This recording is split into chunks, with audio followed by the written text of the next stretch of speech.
Ada 13 lagu dan dibagi menjadi 3 bagian: hari ini, esok, dan selamanya. Banyak banget diskusi sama orang-orang hebat, orang-orang yang gue idolain dari dulu, seperti Mas Andi Sondoro, kakak GAC, Ivi Alisa.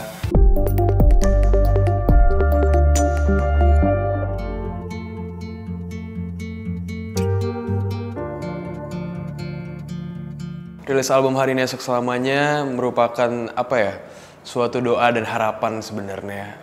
Kenapa judul Hari Ini Esok dan Selamanya? Ini merupakan cerita tentang kehidupan sih. Semua yang gue rasain selama kurang lebih 2 tahun, tentang cinta, tentang patah hati, tentang keluarga, tentang keresahan terhadap negara. Jadi sebenarnya apa yang gue lewatin selama 2 tahun, dan gue harap bisa menjadi doa baik untuk hari ini, esok, dan selamanya.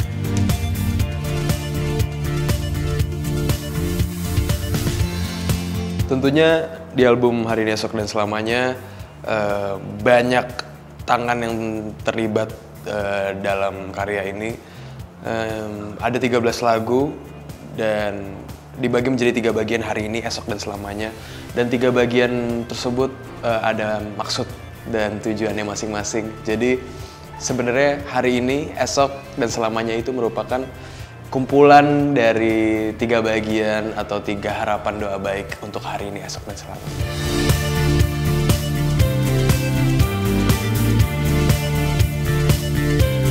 Wow, pendewasaan sebenarnya kayaknya sampai sekarang masih dalam proses pendewasaan, jadi belum sepenuhnya dewasa sebenarnya. Tapi pas ngejalanin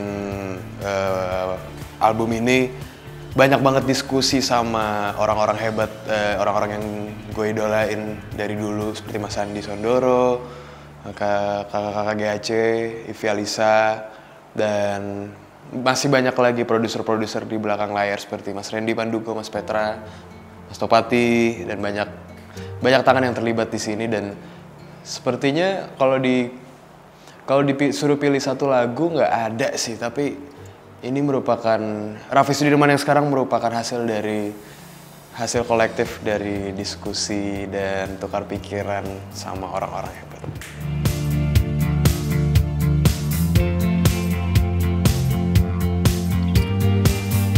Banyak banget sih, karena sebelumnya nulis lagu bahasa Inggris, sekarang jadi nulis lagu bahasa Indonesia, dan mencoba untuk merasakan semua rasa yang gue rasain selama 2 tahun, mau itu patah hati ditinggalin, atau mau itu tentang keluarga, keresahan.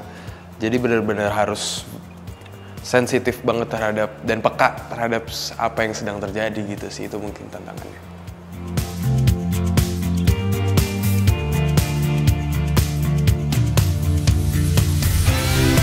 Proses menulisnya sih seneng banget bisa nggak jadi cuman asumsi gitu. Kalau misal Mas Andi tuh nulis lagu begini ya, GAC nulis lagu begini, nggak jadi cuman asumsi, tapi jadi suatu karya yang nyata dan suatu jadi kayak memori tapi ada gitu loh.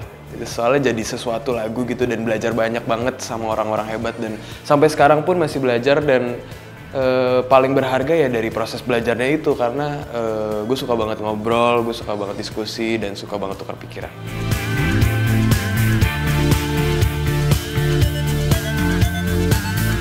Soalnya terima kasih menurut gue bisa merangkum dan menceritakan 13 lagu yang ada di album ini mungkin ya. Karena dari judulnya sendiri terima kasih gitu, jadi rasa terima kasih yang bisa gue ucapin ke orang-orang yang sudah hadir dalam hidup gue. Mungkin meskipun orang itu misalnya meninggalkan gue atau datang ke hidup gue, dan gue nggak mungkin bisa menjadi diri gue yang sekarang, dan gue nggak mungkin bisa ada di sini tanpa orang-orang yang bisa dengerin gue atau nonton live gue. Jadi benar-benar terima kasih.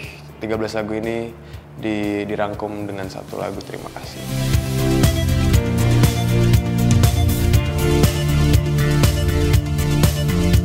Sebenarnya awalnya nggak tahu mau nulis lagu yang ujungnya bakal menjurus ke terima kasih, tapi waktu itu rasanya lagi kayaknya kita harus menciptakan suatu karya yang benar-benar cherish. Apa ya, cherish itu menikmati sebenarnya ada little things, hal-hal kecil yang kita jarang rasakan gitu loh. Dan lagu Terima Kasih ini tercipta karena ada rasa yang harus disuarakan gitu loh.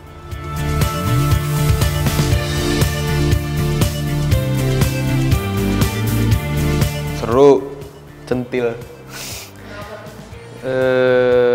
Karena liriknya lucu banget menurutku. Dan 3, fulfilling, penuh.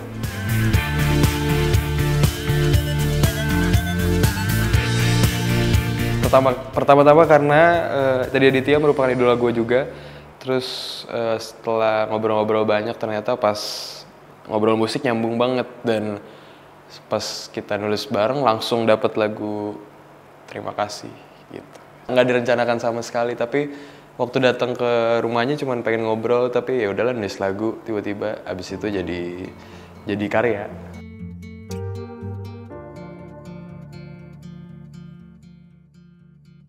Semoga teman-teman bisa merasakan apa yang kurasakan selama 2 tahun ini, dan semoga hal baik hidup untuk hari ini, esok, dan selamanya, dan semoga bisa sampai ke hati karena dibuatnya pakai hati.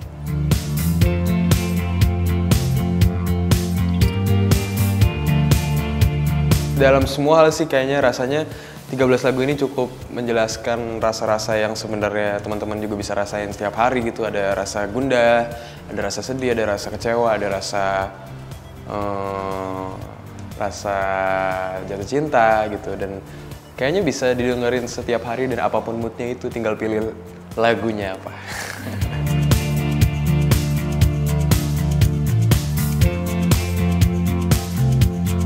Tentunya akan terus fokus di musik dan terus mengisi hari teman-teman semua lah pokoknya. Yang penting karya-karya aku juga tetap bisa terus didengarkan gitu. Sekarang lagi nggak tahu kenapa tapi lagi nulis lagi untuk album kedua. Jadi benar kayaknya emang rasanya tuh lagi lagi tiba-tiba bisa menulis secara langsung aja gitu.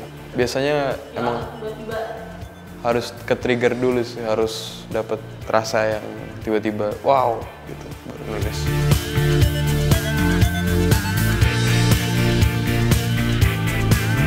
Semoga semua hal yang baik hidup untuk hari ini, esok, dan selamanya.